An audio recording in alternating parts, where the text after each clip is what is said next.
할렐루야. 1월 1일 2021년을 시작하면서 또 바로 또 기중기의 첫날이라서 우리가 한편으로는 참 또 의미 있게 감사하게 생각합니다. 오늘 저는 2021년을 시작하는 신년 기도회, 사실 여러분들이 좀 같이 우리 함께 모일 수 있을 때 신년 기도회를 해야 되지 않느냐 생각했다가 제가 뭐 굳이 그럴 것도 없다. 우리가 마음을 정하고 새해를 시작하는 신년의 어떤 특별한 또 말씀을 붙들고 기도하면 되지 않냐 싶어서 제가 신년 기도회를 우리가 뭐 해마다 첫 주 금요일 날 하는데 오늘 이제 바로 하도록 하겠습니다.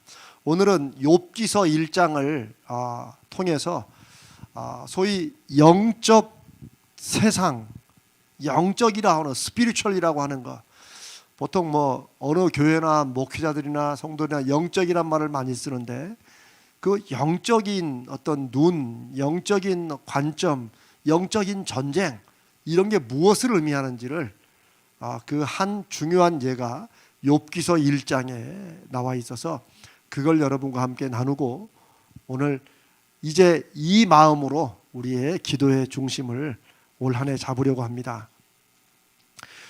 읽기 전에 제가 잠깐 설명을 드리고 욥기서를 읽는 것이 훨씬 의미가 있고 또 도움이 되겠다 싶습니다. 욥기서는 총 욥기서 1장은 총 22절까지 되어 있는데요. 욥기서 1장은 세 부분으로 나눠져 있습니다. 세 부분으로. 마치 보통 연극이 3막으로 이루어져 있죠. 사막도 있고 하지만 단막극도 있지만 막이 한번 내리고 또 그다음 열리고 해서 3막으로 되어 있는데 욥기서 1장을 전체 욥기서의 아주 중요한 핵심의 시작이 욥기서 1장에 담겨 있는데 세 부분으로 나눠져 있습니다. 첫 부분은 1절로 5절이고 그 다음에 1절로 5절의 내용은 욥과 그 가정에 대한 소개입니다. 욥이 얼마나 신실한 믿음을 가지고 있으며 명성이 있고 또 부유하고 행복하고 건강한 가정인지가 1절부터 5절까지 나와 있습니다. 우리가 읽을 겁니다.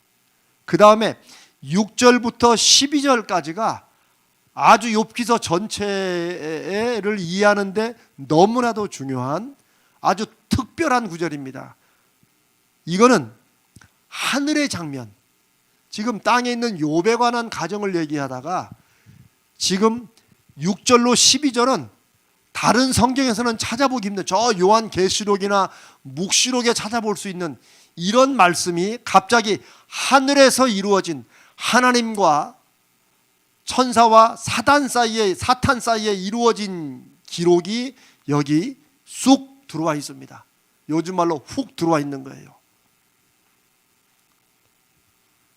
이 부분을 이해하는 것이 욥기서 전체를 이해하는 데 아주 중요한 핵심이 되고, 그리고 소위 우리가 영적인 삶을 산다는 것, 영적인 눈을 가진다는 것, 그게 무엇인가를 잘 말해줍니다. 그 다음에 세 번째 장면은 13절로 22절까지 다시 욥의 가정의 얘기로 들어오는데, 첫 번째 1막에서 욥의 가정은 너무나도 행복하고 우리로 말하면 예배도 잘 드리고 자녀들이 다 이렇게 효도하고 욥도 너무나도 진실한 이런 사람인데, 하늘의 장면이 나온 다음에 세 번째 3막의 13절로 22절에 다시 나오는 욥의 가정은 그의 인생에 가장 슬프고 아프고 충격적인 사건이 연달아 일어납니다. 우리가 욥기 하면 제일 기억하는, 욥이 갑자기 그 많던 재물이 순식간에 다 날아가고 자녀들이 다 죽고 이 일이 3막에 나오며 이러면서 욥기서 1장이 끝납니다. 서론치고는 엄청난 거죠. 그런데 전체 앞으로 욥기에 관한 내용들은 어떤 사건들보다는 사건은 이미 앞에 일어났고, 그 다음부터는 욥과 세 친구 또 엘리바스 이런 사람과 함께 계속 하나님이 왜 이런 고통을 주시느냐 하는 것에 대한 논쟁이 쭉 되어 있는데, 이걸 이해하는데 1장이 너무나 중요합니다. 제가 이렇게 설명을 드리고 우리가 한번 같이 읽어봅니다. 먼저 1막을 읽습니다. 우리 한 절씩, 제가 한 절씩 1절 이렇게 제가 한 번 읽고 여러분이 한 번 읽고 욥기서를 다 펴세요. 오늘은 또 신년 기도이기 때문에 제가 굉장히 중요한 우리 올 한 해 신앙생활과 우리 믿음의 열매를 맺기 위해서 또 기중기에 중요한 기도의 핵심을 잡으려고 제가 이 말씀을 준비합니다. 자, 제가 먼저 읽습니다. 1막입니다. 욥의 가정, 얼마나 행복한 가정인지 한번 우리 같이 나눠 읽습니다. 제가 먼저 읽습니다. 우수 땅에 욥이라 불리는 사람이 있었는데 그 사람은 온전하고 정직하여 하나님을 경외하며 악에서 떠난 자더라. 그에게 아들 7과 딸 3이 태어나니라. 그의 소유물은 양이 7,000마리요 낙타가 3,000마리요 소가 500결이요 암나귀가 500마리이며 종도 많이 있었으니 이 사람은 동방 사람 중에 가장 훌륭한 자라. 그의 아들들이 자기 생일에 각각 자기의 집에서 잔치를 베풀고 그의 누이 3명도 청하여 함께 먹고 마시더라. 그들이 차례대로 잔치를 끝내면 욥이 그들을 불러다가 성결하게 하되 아침에 일어나서 그들의 명수대로 번제를 드렸으니 이는 욥이 말하기를 혹시 내 아들들이 죄를 범하여 마음으로 하나님을 욕되게 하였을까 함이라. 욥의 행위가 항상 이러하였더라. 이제는 우리 좀 건너뛰어서 마지막 3막 13절을 읽습니다. 그리고 중간을 돌아오겠습니다. 13절 제가 읽습니다. 하루는 욥의 자녀들이 그 맏아들의 집에서 음식을 먹으며 포도주를 마실 때에 사환이 욥에게 와서 이르되 소는 밭을 갈고 나귀는 그 곁에서 풀을 먹는데 스바 사람이 갑자기 이르러 그것들을 빼앗고 칼로 종들을 죽였나이다. 나만 홀로 피하였으므로 주인께 아래로 왔나이다. 그가 아직 말하는 동안에 또 한 사람이 와서 아뢰되 하나님의 불이 하늘에서 떨어져서 양과 종들을 살라버렸나이다. 나만 홀로 피하였으므로 주인께 아래로 왔나이다. 그가 아직 말하는 동안에 또 한 사람이 와서 아뢰되 갈대아 사람이 새 무리를 지어 갑자기 낙타에게 달려들어 그것을 빼앗으며 칼로 종들을 죽였나이다. 나만 홀로 피하였으므로 주인께 아래로 왔나이다. 그가 아직 말하는 동안에 또 한 사람이 와서 아뢰되 주인의 자녀들이 그들의 맏아들의 집에서 음식을 먹으며 포도주를 마시는데 거친 들에서 큰 바람이 와서 집 내 모퉁이를 치매 그 청년들 위에 무너짐으로 그들이 죽었나이다. 나만 홀로 피하였으므로 주인께 아래로 왔나이다 한지라. 자, 20절로 22절은 제가 나중에 또 읽겠습니다. 여러분 1막과 3막을 중간이 없이 그냥 본다면 뭐예요? 이렇게 평화롭고 욥은 하나님 앞에 믿음이 충실한 사람이라서 혹시 자녀들이 그동안 못 만난 중에 하나님 앞에 범죄했을까 봐 또 잔치 끝난다면 다 모여서 하나님 앞에 성결 제사를 드리고 하나님 우리가 혹시 우리 자녀들이 혹시 모르는 중에 범죄했으면 하나님 용서하여 주시옵소서.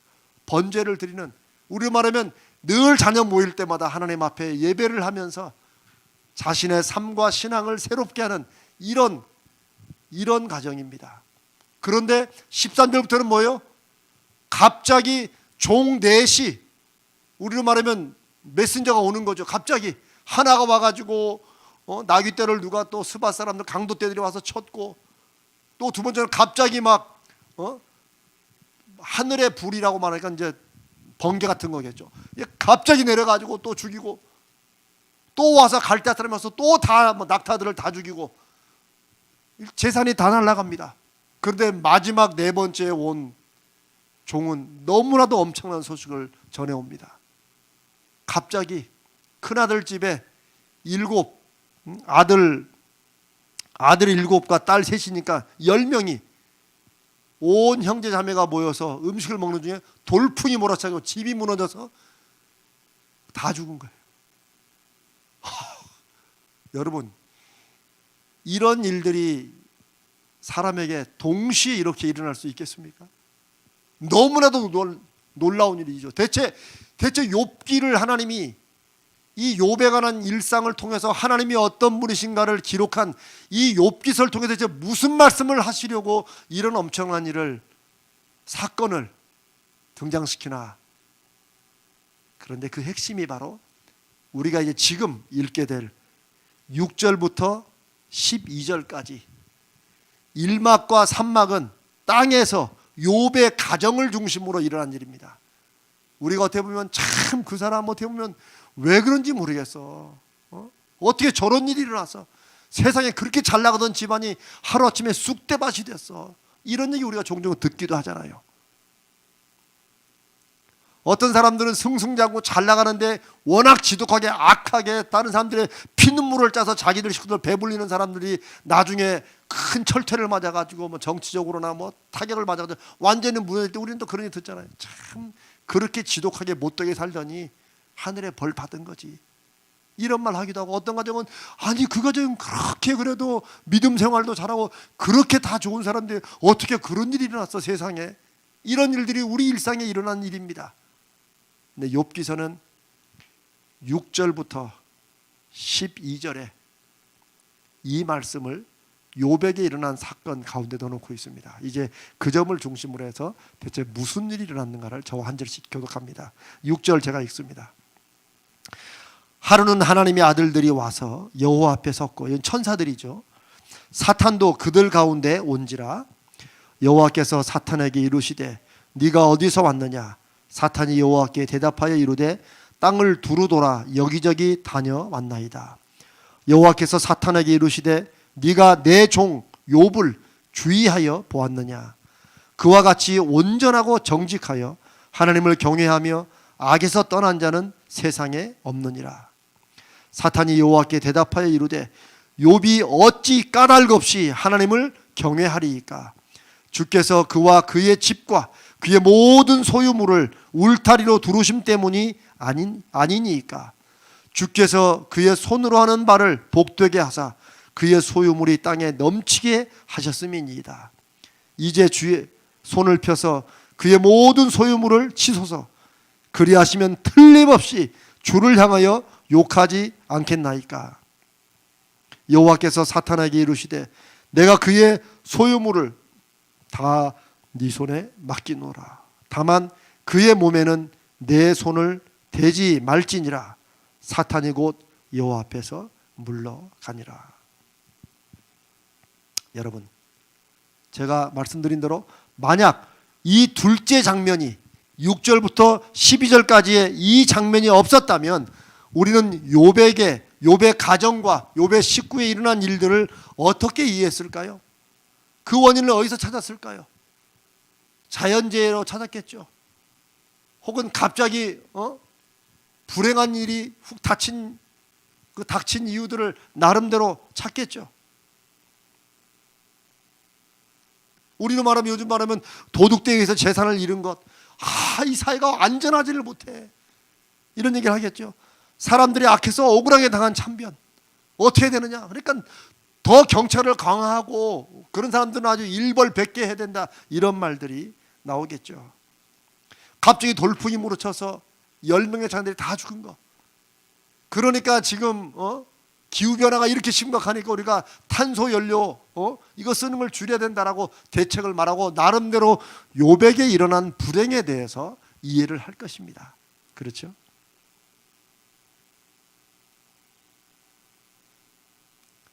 그러나 성경은 우리가 자연적으로 우리가 인간적인 우리의 경험에 익숙한 대로 어떤 사람의 삶에 혹은 우리의 삶에 일어난 어떤 시련과 아픔과 불행과 고통에 대한 그런 이해가, 그런 자연적이고 인간적인 경험적인 이해가 그게 전부는 아니라는 것을 욥기서는 말해주고 있습니다. 그게 6절로 12절이 갑자기 훅 들어오듯이 중간에 기록되어 있는 이유입니다. 성경은 아니다, 사람들은 다 그렇게 볼지라도, 사람들은 이런저런 자기들이 경험상 알고 있고 사회 안전망을 얘기하고 세계변화의 기후를 얘기하고 하다못해 아니면 재수가 없어 그렇고 정말 운도 되게 없지라고 말할지 모르지만 성경은 아니다, 누구에게? 믿는 사람들에게 너희는 그렇게 보지 말아야 된다 라고 말씀을 하십니다.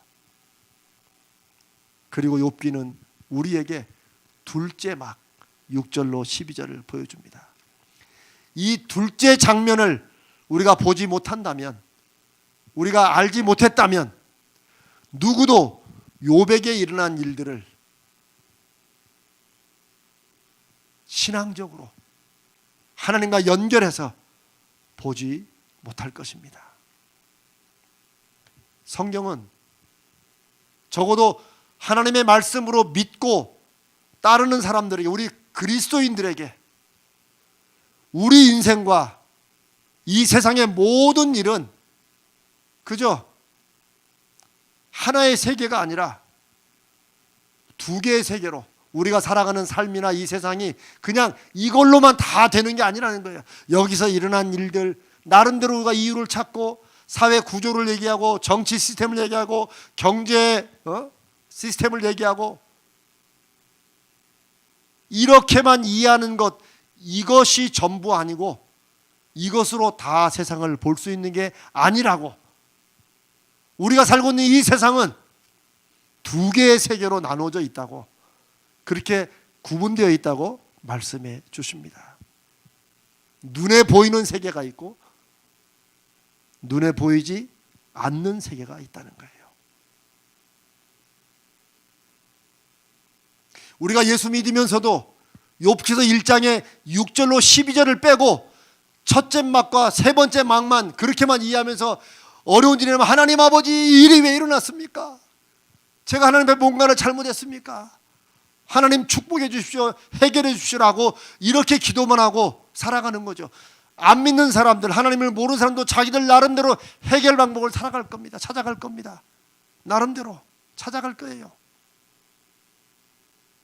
그렇다고 그러면 하나님의 살아계심을 믿는 우리와, 하나님이 역사의 주권자 되신다고 기도하며 믿는 우리와, 하나님을 안 믿고 인정하지 않는 사람과 세상을 보고 살아가는 게 무슨 차이가 있어요? 1막과 3막으로만 연결되는 그게 전부라고 우리가 알고 살아간다면, 여러분, 제가 이 1월 1일 첫날 우리 신년 기도회 때, 우리 기중기의 2021년을 시작하는 첫날에 이렇게 무거운 주제를 말씀드린 것 같지만 이건 너무나도 중요한 주제입니다. 대체 우리가 왜 예수 믿느냐? 아니 1월 1일 남들 다 쉬는데 오늘 새벽에 예배하고 또 저녁에만 또 하고, 여러분도 이 목사님도 센스 없지, 이럴 때는 한 번쯤 빠져도 아무도 뭐라고 안 하는데 왜 이렇게 하느냐? 뭐 제가 꼭 1월 1일에서 한다 그거보다는 그냥 정해진 거니까 하나님 뜻으로 믿고 하는 거예요. 그러나 저는 믿음으로 사는 것은, 하나님의 살아계심을 믿고 사는 것은 이 세상을 다르게 보고 다르게 사는 것이어야 된다는 것을 저는 말씀을 통해 확신하고 그것을 전하기 위해서 목사가 되고 여러분과 함께 이 말씀을 나누는 것입니다. 보이는 세계와 보이지 않는 세계가 있다. 사람들은 막연하게나마 그렇지, 사람이 뭐 육신도 있지만 영혼도 있는 거지, 이 정도 차원이 아니라는 거예요. 욥기서의 중간 부분 6절로 12절까지의 하늘나라에서 이루어진 하나님과 사탄과의 대화를 굳이 집어넣은 것은, 신학적으로도 이 부분은 논쟁이 많아요. 어떻게 하나님이 악한 사탄과 대화를 하면서 사탄에게 무슨 일을 맡기느냐, 신학적으로 논쟁이 많습니다. 그러나 오늘 저는 그 부분은 다 빼려고 합니다. 왜냐하면 결국 해야 하나님의 그런 뜻이 분명히 있기 때문이에요. 여러분도 거기에 너무 한쪽으로 딴 쪽으로 빠져갈 필요 없어요. 분명한 것은 사탄도 누구의 손 아래 있다는 거예요? 하나님의 손 아래 있다는 것입니다. 네가 정 그렇게 하니까 내가 허락은 하지만 절대 그의 몸에는 손대. 하나님이 범위를 정해주는 데에만 사탄이 움직일 수 있고, 사탄도 와서 어쩌면 보고하는 것처럼 이렇게 나타난다는 거예요. 우리가 믿는 사람이 감당할 시험밖에는 하나님이 우리에게 주시지 않는다는 말씀이, 하나님께서 감당하지 못하고 알지 못하고 주관하지 못하는 일이 없다는 것을 욥기서는 다른 방식으로 보여주는 거예요. 사탄도 하나님 앞에 와서 참소, 고소는 할 수 있죠. 욥에 대해서 뭐라고 고발해요? 하나님이 너 욥처럼 이렇게 신실하게,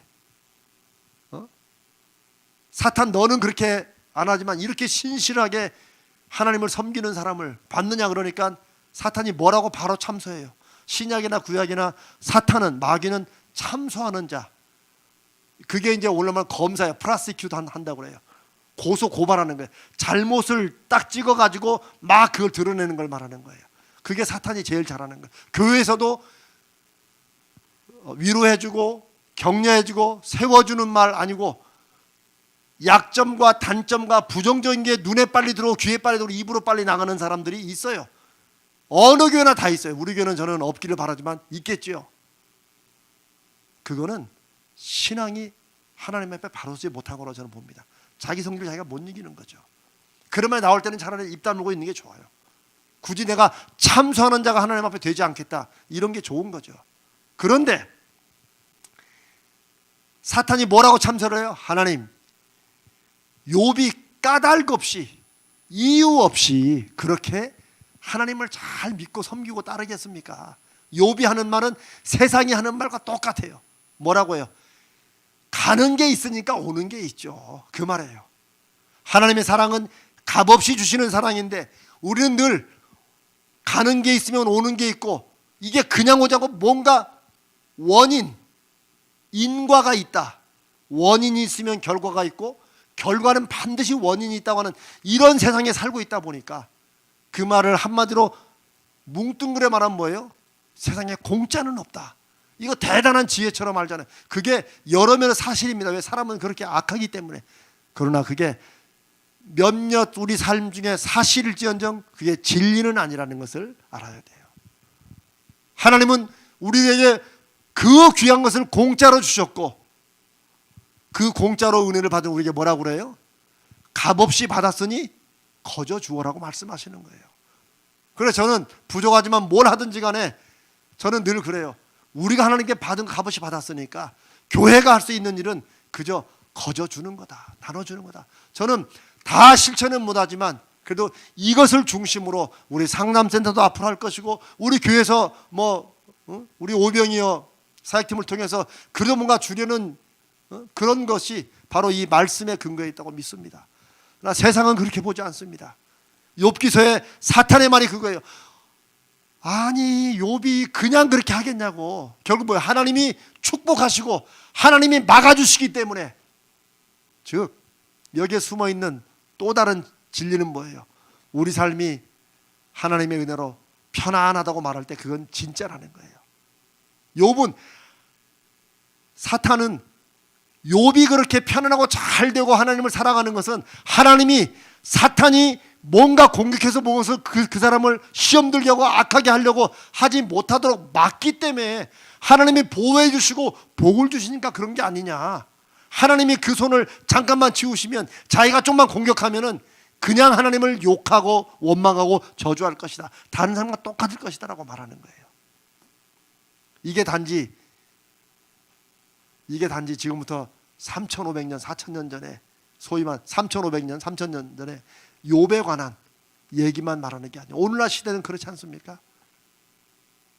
만약 하나님이 우리의 삶을 축복하지 않으시고 우리 인생에 계속 어려움과 시련만 있게 하시면 우리는 그 예수 믿어야 무슨 소용이 있어. 너 예수 믿는다고 교회 다닌다고 그렇게 해도 너 봐라, 사는 걸 봐라, 나든 그럴 바에 안 믿겠다 라고 사람들은 제법 합리적으로 말하는 것 같지만 결국 사탄의 얘기를 하는 거예요.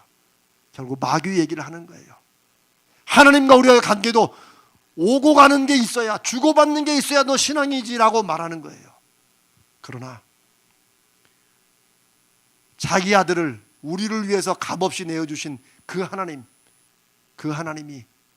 이미 그것으로 우리를 향한 당신의 사랑을 더 이상 증명할 수 없을 만큼 확증하신 그 하나님의 사랑에 대해서 우리는 우리 삶에 조그마한 어려움이나 혹은 내 실수를 통한 어떤 시련이나 혹은 다른 사람들의 악한 행위로 인한 안 좋은 일들로 인해서 우리가 하나님에 대해서 우리가 원망하고 의심하고 하나님에 대해서 우리가 돌아선다면 욥기서의 이 사탄의 참소가 딱 들어맞는 거죠.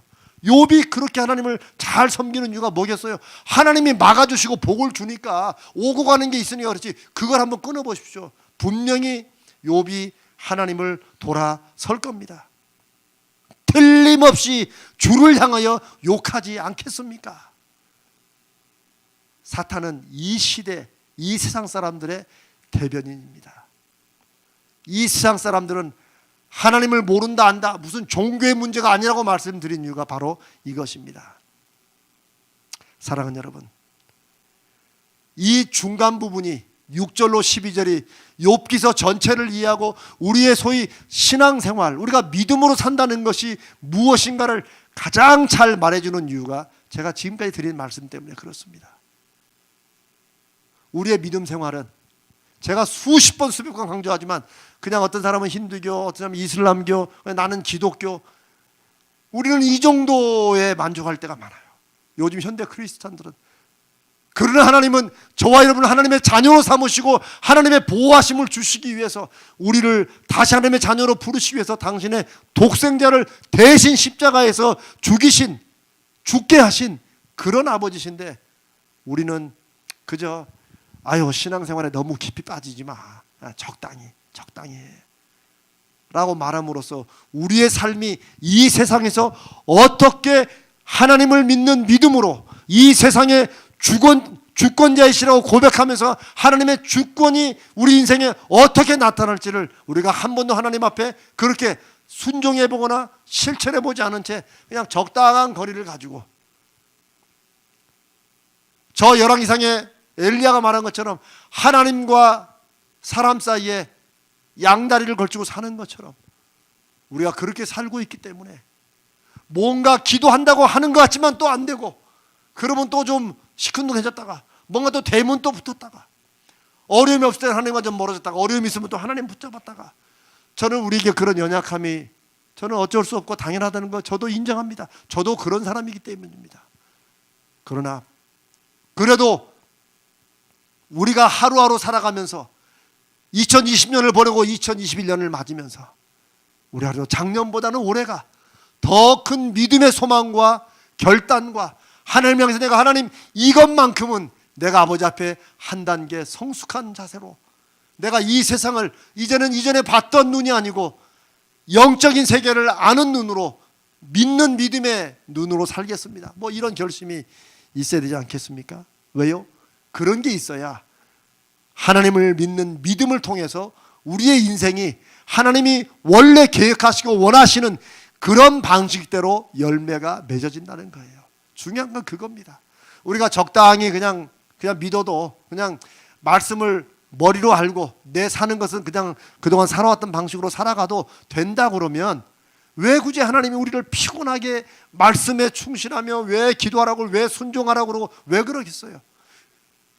그동안 살아왔던 방식으로 안 됐으면 방식을 좀 하나님 방식으로 바꿔봐야 되는데, 머리로는 바꾸려고 하는데 입으로는 바꾼다고 하는데 살아가는 방식은 늘 똑같은 거예요. 아인슈타인이 참 말도 잘했어요. 지금까지 해왔던 방식을 계속 고집하면서 새로운 결과가 나오기를 바라는 것은 미친 짓이다. 그 아인슈타인이 한 말이에요. insanity, 정신 이상의 정의를 아인슈타인이 하던 방법을 똑같이 하면서 새로운 결과가 나오기를 바라는 것, 이것을 정신 이상이라고 말했어요. 저는 이 말을 너무나도 좋아합니다. 왜냐하면 제 자신이 이 말에 충격을 받았기 때문이에요. 제가 목사로 살면 뭐합니까? 내가 늘 해왔던 방식으로 똑같이 고집하면서 입으로는 하나님을 증거하지만 내 가슴에 하나님이 없었던 때가 있었다고 내가 한 달 전쯤인가? 제가 여러분 감기하게 제가 솔직한 고백을 했잖아요. 내 인생에 지난주에 했구나. 내 인생에 바닥을 칠 때가 있었다고요. 남들 볼 때는 제가 제일 잘 나갈 때였어요. 미국서 프린스턴 박사학위에 딱 합격하고 제 아내와 만나 결혼하고 아들도 없고 막 제일 잘 나갈 때였는데, 저는 그때가 제 인생에 지금도 돌아봐도 제일 바닥을 칠 때였어요. 제 입술로 증거하고 전하고 설교하고 가르치는 하나님이 제 가슴속에 없고 제 삶에 없는 걸 저는 알았기 때문에요. 그래도 하나님의 은혜로 그 바닥에서 다시 회복해서 제가 그 이후로 하나님을 다시 붙잡고 여러분과 함께, 우리 목사님은 사람이 아무도 없는데 그냥 몇백 명 있는 것처럼 설교한다고 하는 게 제가 하고 싶어서, 제가 그냥 막 무슨 쇼맨도 아니고 제가 그렇게 한다고 되는 게 아니에요. 그런 바닥에서 저를 살려주시고 세워주신 하나님이 제 삶에 있기고 있고 제가 분명한 확신이 있기 때문입니다. 마치 초대교회 12사도들이 내가 보고 들은 것을 증거하지 않을 수 없다. 그게 우리가 믿음으로 기도해서 기도의 열매와 증거와 확실한 표적으로 신앙생활을 해야 되는 이유가 그것입니다. 내가 다 믿어, 나도 알아. 그러나 내 삶에 하나님의 손길에 대한 경험과 표적이 없으면 아는 것만으로 세상을 이기지 못합니다. 말로 사람들을 하나님 앞으로 설득할 수 있을 것 같습니까? 아닙니다. 이 세상이 얼마나 똑똑한데요. 너나 잘 살아. 너나 잘 믿어서 그 믿음으로 열매나 맺어봐. 네 자식 새끼들 사는 거 봐 라고 사람들이 말 안 하는 것 같아요. 그래서 우리가 하나님 앞에 하나님 내가 저 잘 먹고 잘 살자고 축복해 달라는 거 아닙니다. 하나님이 하나님 되심을 제 삶을 통해 혹시라도 내가 증거하지 못하고 저는 정말 하나님을 사랑하는데 사람들이 내 인생의 모습을 보고 야 너같이 살려면 나는 예수 안 믿는다 라고 하지 못할 그런 증거를 주시옵소서. 그게 우리가 기도하는 이유입니다. 그게 욥기서를 통해서 하나님이 이 세상은 보이는 것이 전부가 아니고 보이지 않는 세상에 있다. 그리고 믿음으로 본다. 믿음으로 생각한다. 믿음으로 산다는 말은 우리 삶의 세 번째 장면, 갑자기 막 강도떼가 침범하고 돌풍이 막 불어서 죽이고 뭐 자식들이 죽고, 아니 한 가지만 일어나도 엄청난 사건이 그냥 연달아 그냥 4명이 동시에 와가지고 모든 삶을 송두리째 뒤집어버리는 이런 일을 어떻게 이해하느냐? 믿음으로 산다, 믿음으로 본다, 믿음으로 판단한다고 하는 것은 이 세 번째 장면의 이런 일들을 두 번째 장면을 통해서 본다는 것입니다. 여기에 분명히 하나님의 거룩하신, 하나님의 선하신 영적인 뜻과 계획이 있다고 보는 거예요. 그게 두 번째 장면이 우리에게 있음을 아는 것입니다. 사랑하는 여러분, 이제 욥기서 우리 1장의 마지막 부분, 아까 읽지 않았던 부분 20절로 22절을 읽겠습니다. 사탄은 하나님 앞에 장담했습니다. 하나님이 막아주고 보호하니까 그렇지, 만약 하나님이 보호의 손길을 거두시고 축복을 거두시면 욥이 틀림없이 하나님을 욕하고 돌아설 것입니다 하면서 우리가 산막에 아까 읽었던 그런 일들을 쭉 한 거예요. 자, 20절부터 22절, 20절부터 22절 우리 같이 그냥 한 목소리로 읽습니다. 욥이 뭐라고 했는지, 과연 사탄이 자신 있게 하나님 앞에 말한 대로 했는지 한번 읽어봅니다. 20절로 22절 읽습니다. 시작. 욥이 일어나 겉옷을 찢고 머리털을 밀고 땅에 엎드려 예배하며 이르되 내가 모태에서 알몸으로 나왔사온즉 또한 알몸이 그리로 돌아가올지라. 주신이도 여호와시요 거두신이도 여호와시오니 여호와의 이름이 찬송을 받으실지니이다 하고 이 모든 일에 욥이 범죄하지 아니하고 하나님을 향하여 원망하지 아니하니라. 아멘. 여러분, 주신 자도 여호와시요 거두신 이도 여호와시다. 이 말의 깊이를 우리는 다 이해할 수 없습니다. 제가 성경 신학적으로 이렇게 해석을 해도 그게 여러분 가슴속에 와닿지 않으면 별 의미가 없는 거예요. 사실 이런 제3막에 일어난 이런 엄청난 일이 났는데 내가 어차피 마치 불교식으로 어떤 분은 이걸 또 이해해요. 공술의 공수거, 빈손으로 왔다가 빈손으로 간다. 내가 알몸으로 어머니 태에서 나왔으니 내가 알몸으로 돌아간다. 그러나 공술의 공수거는 불교식의 허무주의가 거기 들어있습니다. 그래, 어차피 올 때도 빈손이 되면 갈 때도 빈손이지 뭐 어쩔 수 없지 뭐. 하나님이 줬다 뺏어가신 내가 어쩔 수 있겠어. 라고 그냥 체념하고 받아들인 것이 불교식 허무주의입니다. 이 구절이 비슷하다고 공술의 공수거를 말하는 게 아닙니다. 욥은 하나님의 선하신 주권을 인정합니다. 내가 이해는 안 되지만 여러분, 자식이 10명의 생태 같은 자식이 갑자기 돌핀이 무너져가지고 그냥 큰 바람 때문에 한 번에 다 죽은 그 일을 여러분 어떻게 이해하겠어요? 우리 삶에 이해할 수 없는 일들이 많습니다.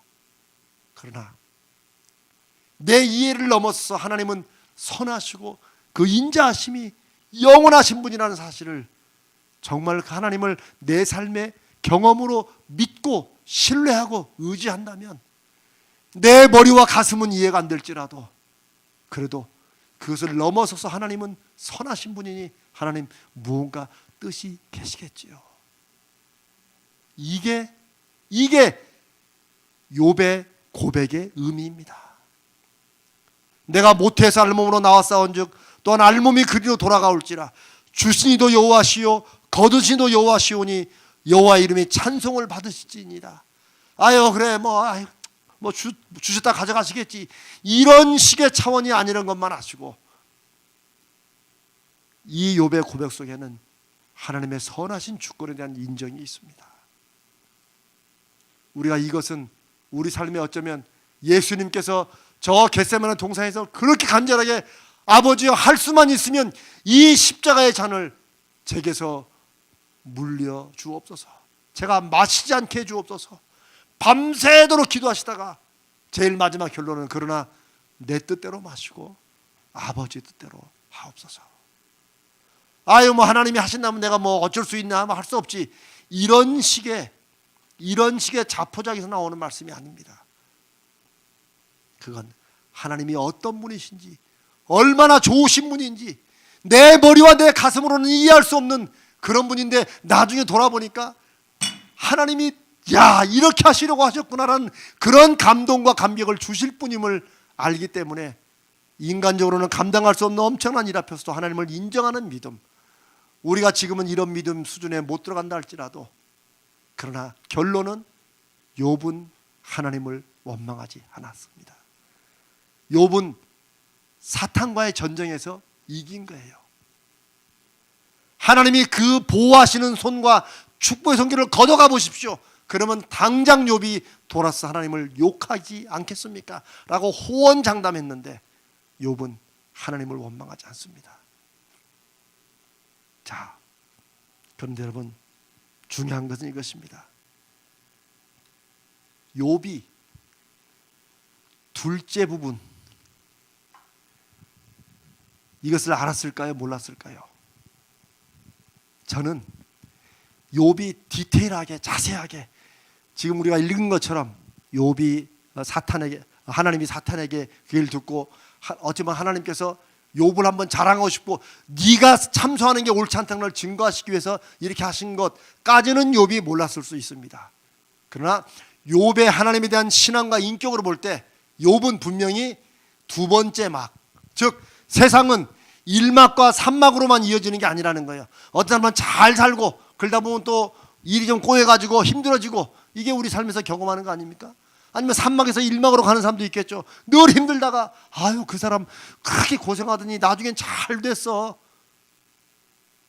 그래서 그 이유를 인간적인 이유로 찾겠지만 하나님의 사람은, 저는 욥은 그 중간에 세상은 보이는 것으로 들리는 것으로 전부가 아니고 보이지 않고 들리지 않아도 분명히 하나님의 선하신 주권 가운데 섭리와 역사 가운데 무언가가 진행된다. 보이는 세계는 보이지 않는 세계에 의해서 좌지우지된다. 이것을 믿었다는 것입니다. 왜요? 그런 걸 믿는 게 하나님을 믿는다는 의미예요. 그래서 히브리서 우리가 잘 아는 11장 1절은 뭐예요? 믿음은 바라는 것들의 실상이요 보지 못하는 것들의 증거라는 말씀이 욥기서의 1장의 1막, 2막, 3막을 요약한 말씀이에요. 우리가 말씀은 다 쉽게 이해하지만 사실은 그 깊은 의미가 거기 있는 거예요. 보이는 세계는 보이지 않는 세계에 의해서 좌우된다. 보지 못하는 것들의 증거, 우리가 눈으로 볼 수 없는 것의 분명한 증거가 뭐예요? 믿음이라는 거예요.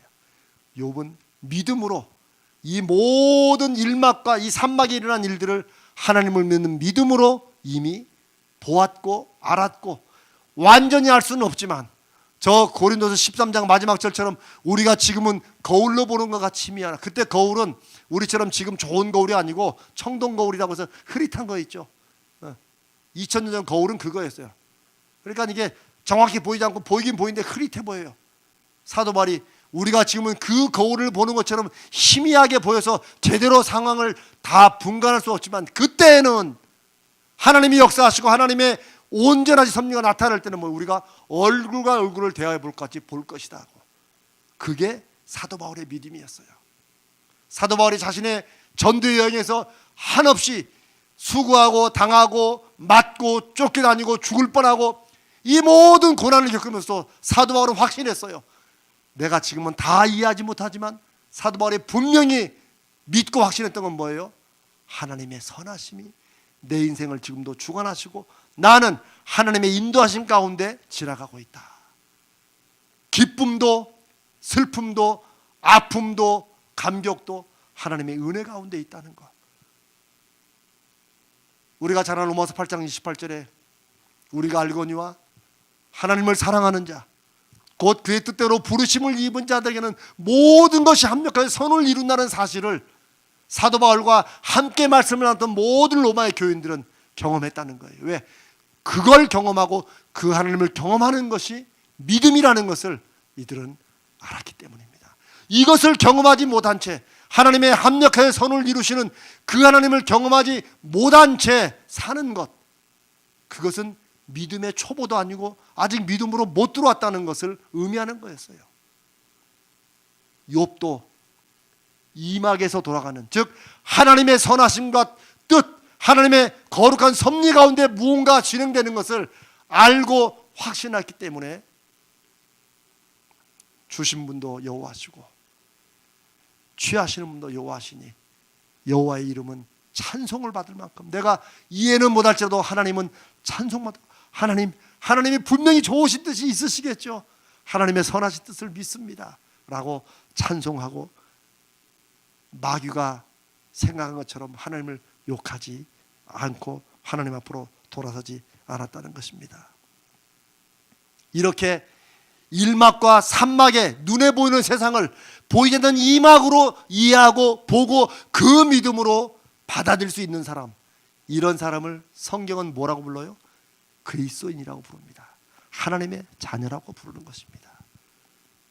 그래서 우리가 예수 믿는 것은 너무나도 엄청나고 큰 결단이고 큰 비밀이 우리에게 주어지는 것입니다. 하나님 앞에 나오는 것은 우리 삶에 보이는 부분만이 아니라, 내 눈에 지금 보이는 사업이 어려워지고 내 직장에서 힘들어지고 코로나19 때문에 저도 여러분이 얼마나 힘든지 저도 TV 뉴스를 볼 때마다 정말 가슴이 무너집니다. 1월 1일 날 어떤 신문 기사에 어떤 노동자들이 어떤 분들에게 1월 1일은 시작하는 날이 아니라 끝나는 날이라는 제가 신문 기사를 보고 너무나도 마음이 아팠어요. 왜요? 그분들이 1월 1일부로 이제 실업을 당했기 때문에 새로운 기대를 품고 시작하는 1월 1일이 그들에게는 이제부터는 직장이 없어져서 당장 뭘 먹고 살지 모르는 이런 비극의 첫날이 됐다는 기사들을 얼마나 많습니까? 우리 교회 성도들 중에도 여전히 어려움을 겪는 분들 많습니다. 그걸 놓고 기도하고 하나님 앞에 어느 때까지입니까? 라고 하나님도 원망하지만 그 중심에는 하나님의 선하심으로 하나님이 분명히 우리에게 그런 어려움의 시절을 우리에게 주셨지만, 그걸 그냥 허용하셨지만 분명히 하나님은 이렇게 결과를 주시려고 우리로 하여금 그 어려움의 때를 믿음으로 이기게 하셨다라고 고백하게 하실 것을 저는 믿습니다. 사랑하는 여러분, 보이지 않는 부분을 우리가 바로 세울 때 보이는 부분이 회복된다는 것을 기억해야 됩니다. 사람들은 보이는 부분을 고쳐서 보이는 부분으로 끝을 내려고 합니다. 사람은 보이지 않으면 무언가를 할 수가 없어요. 과학이라는 게 보이지 않는 것을 연구하는 것이 과학이 아닙니다. 결국 보이지 않는 것도 결국 큰 현미경과 이걸 통해서라도 결국 봐라 이렇게 보이지 않느냐라고 증명하는 게 과학입니다. 그러나 믿음은 그런 과학을 무시하는 게 아니고 뛰어넘는 것입니다. 우리가 다 보려고 할 필요가 없다는 거예요. 왜? 안 봐도 보는 것 이상으로 확신하고 살아갈 수 있는 그런 것이 우리 인생이고 우리 삶이라고, 하나님이 주관하시는 삶이라고 믿기 때문입니다. 사랑하는 여러분, 우리는 2021년을 좋은 만남이 축복이라는 말씀으로 오늘 새벽에 1월 1일 송구경신 예배로 그 말씀을 나누며 시작했습니다. 정말 좋은 만남이 축복임을 믿고, 하나님, 우리가 만나는 눈에 보이는 만남, 그 배후에 하나님이 역사하여 주시옵소서. 나에게는 힘들고 아픈 만남일지라도 하나님, 그 만남을 통해서 하나님이 좋은 만남으로 새롭게 연결해 주시옵소서. 저는 이 좋은 만남이 축복입니다라는 이 구절 속에 너무나 많은 것을 담고 있어요. 저는 제 삶에서 그걸 확신합니다.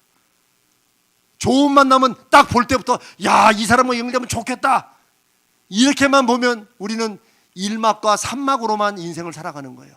보이는 세계로만 살아가는 거예요. 그러나 우리는 중간에 2막이 있음을, 그리고 그 2막의 결과와 2막의 움직임에 따라 1막, 3막이 바뀐다는 거. 이제 여러분 무슨 말인지 알죠? 오늘 안 들으신 분은 1막, 2막, 3막은 무슨 말인지 모를 거예요. 내가 한번 나중에 물어봐야지. 여러분, 믿음으로 산다는 것은 보이는 세계를, 보이지 않는 세계를 통해서 움직인다는 것을 확신하는 것입니다. 제가 한 번 더 말씀드립니다. 믿음은 바라는 것, 우리가 간절히 바라는, 보이지 않지만 간절히 바라는 그것을 실제로 보게 하는 것이 믿음이다. 믿음은 보지 못하는 것들의 증거라고 하신 그 말씀의 깊이가 욥기서에서 1막과 2막과 3막을 통해서 보여준다는 말씀을 여러분 꼭 기억하십시오. 제가 이 강조를 이렇게 하는 것은 이게 너무나도 중요한 말씀이기 때문입니다. 우리 신앙의 가장 중요한, 믿음을 가지고 산다는 것이 무엇인가에 대한 또 다른 중요한 핵심이기 때문입니다. 좋은 만남이 축복입니다. 그런데 그저 하나님 좋은 만남을 주시옵소서, 눈에 보이게 좋은 만남 그 자체가 좋은 만남이 아닐 수 있다는 거예요. 세상은 오히려 껍데기를 번지르르 하고 사람 보기에는 굉장히 좋은 만남인 것처럼 꾸미고 오지만 그 속에는 악하고 우리를 넘어뜨려 하는 그런 것들이 얼마든지 있을 수 있다는 거예요. 그러니 우리가 좋은 만남을 하나님 앞에 기도할 때 눈에 보이는 좋은 만남만이 아니라 하나님 보시기에 좋은 만남의 축복을 주시옵소서라고 기도해야 됩니다. 올 한해 좋은 믿음의 사람들을 짝을 만나 기도하기 원하시는 분도 그런 기도를 해야 됩니다. 사업에도 좋은 만남이 필요합니다. 직장에도 좋은 만남이 필요합니다. 우리 자녀들의 삶에도 좋은 만남이 필요합니다. 어떤 게 좋은 만남입니까? 하나님께서 이막으로 주관하시고 섭리하시고 하나님이 이끌어주시는 만남이 좋은 만남인 줄로 믿습니다. 사람들이 볼 때 이런 만남이 좋고, 야, 어디만 들어가면 인생이 끝나는 거야, 직장도 어디만 들어가면 끝나, 자꾸 여기에 이 기준으로 살지 말고 세상이 정해놓은 기준에 하나님 나도 저 기준에 빨리 들어가게 해주시옵소서, 이 기도만 하지 말고 기도의 차원을 바꿔야 됩니다. 사람들은 이런 기준에 저희가 좋다고 말해도 하나님, 하나님의 기준으로 하나님 보시기에 좋은 대로 인도해 주시옵소서. 사람을 볼 때는 야, 그거 별론데 할지 모르지만 우리는 뭐예요? 그 속에 넘어서 역사하시는 하나님의 손길을 보기 때문에 그게 좋은 만남이고 하나님이 열어주는 은혜의 길임을 믿습니다. 저는 한번 기왕 예수 믿고 사는 것, 특별히 우리 젊은이들 그런 믿음으로 한번 하나님 앞에 붙들고 매달리고 살아보라는 거예요. 우리 부모들 세대들이 할 수 있는 것은 우리 자녀들에게 그런 믿음을 심어주고 그런 믿음의 증거를 작지만 우리 삶에서 보여주는 것입니다. 입으로 되지 않습니다. 입으로 말하면 잔소리예요. 그러니까 교회를 안 나오는 거예요. 우리의 삶의 모습으로, 부모들의 기도의 능력으로, 삶의 모습으로 증거를 보여주면 우리 자녀들이 그 증거를 보고 나도 내 삶에서 나도 저런 증거를 믿음으로 하고 싶다라고 마음이 들게 돼 있는 거예요. 올 한해는 입으로 잔소리하기보다 우리의 삶의 모습으로 하나님의 하나님 되심을 증거하는 우리 모든 부모들 되시기를 주님의 이름으로 축복합니다. 좋은 만남이 축복입니다마는 중요한 것은 언제라도 기억해야 됩니다. 모든 배후에 그 모든 밑바탕에 하나님의 성령이 주관하셔야 된다. 성령이 역사하심을 믿어야 된다. 성령을 따라 살아야 된다. 보이지 않는 세계는 보이지 않는 세계를 통해서 보이는 세계가 좌우되고 이해되고 계획된다 하는 것을 여러분 꼭 아셔야 됩니다. 그게 믿음입니다. 우리가 잠시 중단하고 있지만 다윗과 골리앗의 싸움의 핵심도 바로 그것입니다. 전쟁은 보이는 전쟁이 있고 보이지 않는 전쟁이 있기 때문입니다. 우리는 코로나19라는 보이는 전쟁과 싸우고 있지만 그 속에 보이지 않는 또 다른 영적 전쟁이, 믿음의 전쟁이, 하나님이 정말 살아계시는 하나님이냐, 아니면 봐라 기독교가 아무리 교회 저렇게 많고 성도가 많다고 해도 코로나 하나 때문에 찍소리도 못하고 저렇게 다 죽어가잖아 라고 하는 영적인 전쟁, 보이지 않는 전쟁이 또 있다는 사실. 그러나 이 전쟁에서 이기는 길은 그렇다고 비대면 예배 하는데 억지로 대면 예배하면서 막 들이 사람들 모아가지고 코로나 걸리게 하고 이런 무식한 목사들 때문에 하나님의 이름이 더 땅에 떨어진다고 저는 분명히 말씀드립니다. 하나님의 역사는 우리가 계획하고 우리가 익숙한 대로 밀고 나가는 것이 하나님의 역사가 이루어지는 것이 아니고, 때로는 멈추고 때로는 하나님의 뜻을 구하며, 사람들은 다 오른쪽으로 가도 우리는 하나님의 뜻을 믿고 왼쪽으로 갈 수 있고, 혹은 사람들이 다 오른쪽으로 가도 나도 그쪽으로 밀려가는 게 세상을 따라가는 것 같이 보이지만 우리가 세상과 같이 움직여도 우리는 다른 이유로 그 방향을 간다는 사실을 꼭 기억해야 될 것입니다. 그렇기 때문에 우리가 성령의 충만을 올해도 구하는 것입니다.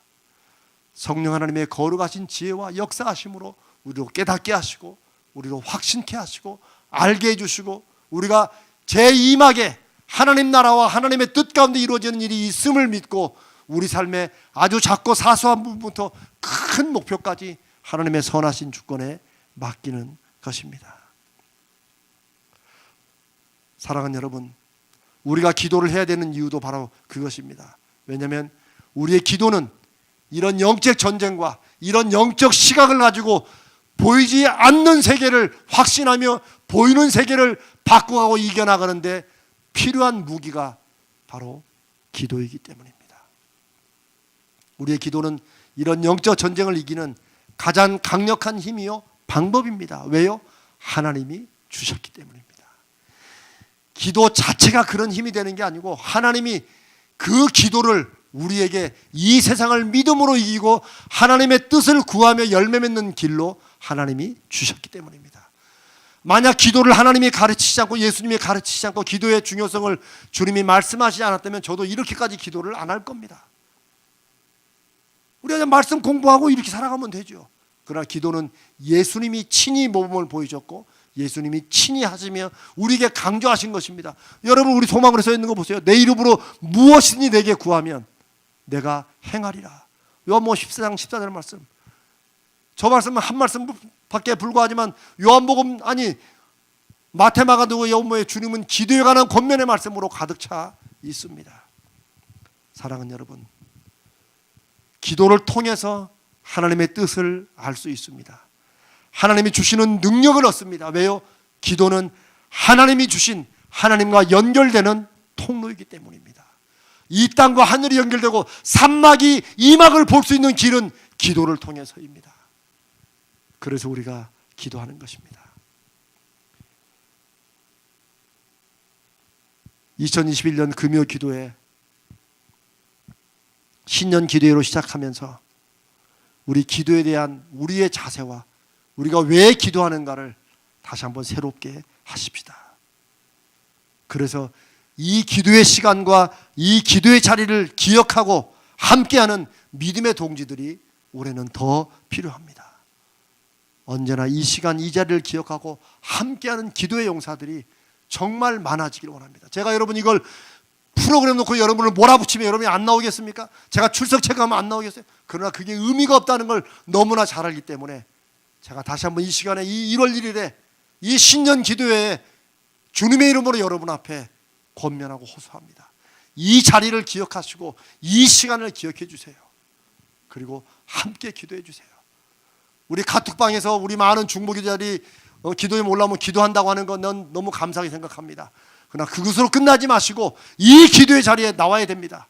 제가 주님의 이름으로 부탁드립니다. 여러분 같이 해야 됩니다. 성령이 역사하신 것을 믿고 이 기도의 시간에 이 자리에 코로나 때문에 못 나오면 여러분 집에서라도 핸드폰 놓고라도 이 기도의 자리를 기억해야 됩니다. 왜냐하면 이것은 우리가 함께 정하고 이 기도에 제가 이재명 목사를 이 교회 담임 목사로 두고 여러분과 함께 사역하게 하는 한은 저는 이 금요 기도회와 주일 예배에 저는 모든 걸 다 겁니다. 우리의 모든 건 다 폐지해도 이 금요 기도회와 주일 예배로 저는 제 목회의 모든 것을 할 것입니다. 사랑하는 여러분, 기도는 하나님이 역사하시고 일하시는 이막을 볼 수 있는 유일한, 아니 하나님이 주신 통로입니다. 우리 교회는 여호와 삼마의 증거를 나타내기 위해서 기도의 동역자들이 필요합니다. 함께 기도해서 기도의 능력과 기도의 열매를 같이 나누고 경험하고 우리의 기도로 교회가 바로 서가고 든든히 세워져 가고, 그리고 우리 교회를 통해 하나님의 선하신 뜻이 계시면 이 한국교회와 이 시대를 하나님이 작은 빛이라도 통해서 밝히는데 우리를 쓰신다면 우리가 그것을 준비하기 위해서 정말 욥이 모든 게 무너져도 하나님의 선하신 주권을 믿고 하나님이 이 모든 시련 중에서도 찬송을 받으실 만한 분입니다 라고 욥이 이 모든 일에 범죄하지 아니하고 하나님을 향하여 원망하지 않음으로써 사탄의 목을 꺾어버리는 이런 일들이 우리 사랑하는 성도 여러분 삶에, 가정에 올 한 해 더욱더 큰 열매로 맺어지길 원합니다. 저도 사랑하는 성도 여러분의 올 한 해 좋은 일만 일어나기를 간절히 바랍니다. 그리고 그걸 위해서 우리 모든 교육자들은 같이 기도할 것입니다.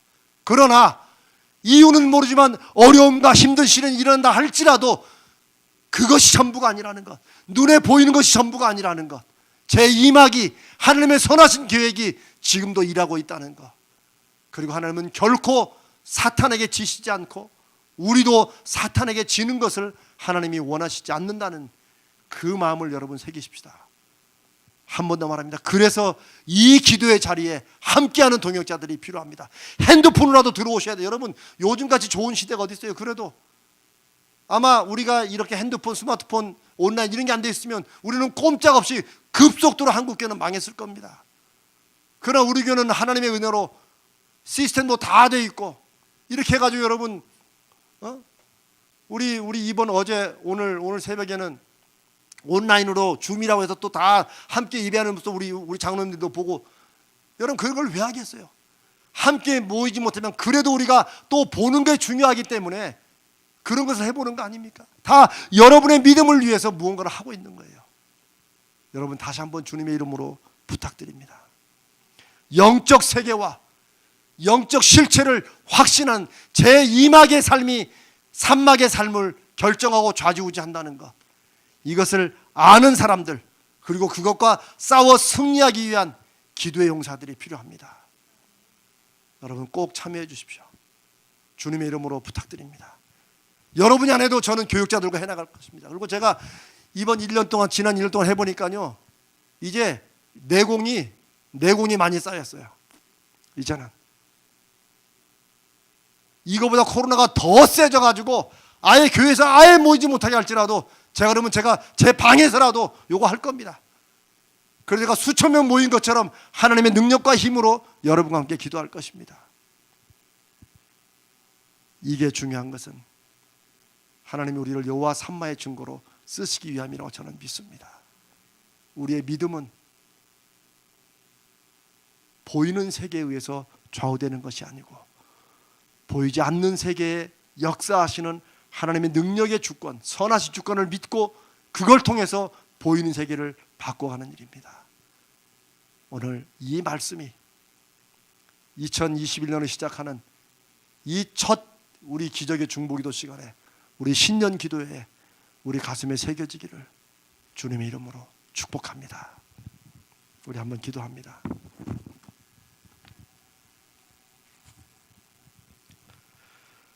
살아계시고 역사하시는 하나님 아버지, 오늘 욥기서 1장의 말씀을 하나님 긴 시간 동안 나누었습니다. 성령님, 이 말씀을 준비케 하셔서 이 말씀을 나누게 하시는 하나님의 뜻에 계심을 믿습니다. 2021년을 시작하면서도 세상은 코로나19가 온통 화두의 중심이 되어 있습니다. 우리가 이 코로나19가 속히 사라지기를 간절히 기도할 것입니다. 그러나 하나님 아버지, 오늘 이 1월 1일에 함께 나눈 말씀을 통해서 우리 가자제일교회는 눈에 보이는 세상 그 너머에 믿음으로 하나님이 역사하시고 주관하시고 이끌어 가시는 그런 영적 세계가 있음을 우리로 확신케 하시고, 주여 그것을 경험할 수 있는 은혜의 기회, 영적 돌파구를 우리 가정들마다 심령들마다 허락하여 주시옵소서. 주님, 우리 가자제일교회를 통해서 믿음의 용사들과 기도의 용사들을 통해서 하나님 이 시대에 다시 성경으로 돌아가 하나님의 말씀과 하나님의 선하신 뜻 가운데 인생의 일들을 고쳐가고 열매 맺는 그런 하나님의 교회로, 하나님의 은혜와 능력의 도구로 사용하여 주시옵소서. 아버지 하나님, 오늘 이 말씀이 우리의 올 한 해 동안에 돌아보고 또 돌아보고, 우리가 힘들고 어려운 시간이 있을 때 욥의 믿음을 생각하고 그 욥을 하나님이 왜 그렇게 인도하셨는지를 하나님의 선하신 뜻과 경륜 가운데 볼 수 있는 그런 기회가 성령을 통하여 있도록 역사하여 주시옵소서. 우리 주님 거룩하신 예수님의 이름으로 간절히 기도드리옵나이다. 아멘. 여러분, 오늘은 말씀이 제가 좀 계획하고 여러분께 욥기서 1장을 좀 길게 나누었습니다. 여러분 꼭 기억하시고, 이거 녹화돼 가지고 참 요즘 좋은 생각 같아요. 저는 제 설교가 좋아서 여러분들이 와서 설교 들으라고 저는 그렇게 말할 수 있는 그런 변죽도 없습니다. 그러나 오늘 한 이 욥기서 1장은 여러분이 꼭 읽어보시기 바랍니다. 특별히 교회 리더로 서시는 분들, 순장님들 꼭 읽어보시기 바랍니다. 이게 저는 우리 교회 주시는 하나님의 앞으로 영적 사역의 저는 방향이라고 믿습니다. 꼭 그렇게 해주시고, 이제 뭐 시간 우리가 오늘부터 8시에 시작했기 때문에 제가 8시 한 9시 40분까지는 이 기중기를 마치려고 합니다. 한 20분 남았는데, 우리 오늘 신년 기도회니까 올 한 해 제가 기도 제목 4가지를 놓고 우리 같이 합심으로 기도하고 마치도록 하고, 이제 다음 주 기중기부터는 우리가 또 여러분 중보기도 제목 내시면 또 중보기도 하고 우리 제목 붙들고 하고 그렇게 하도록 하겠습니다.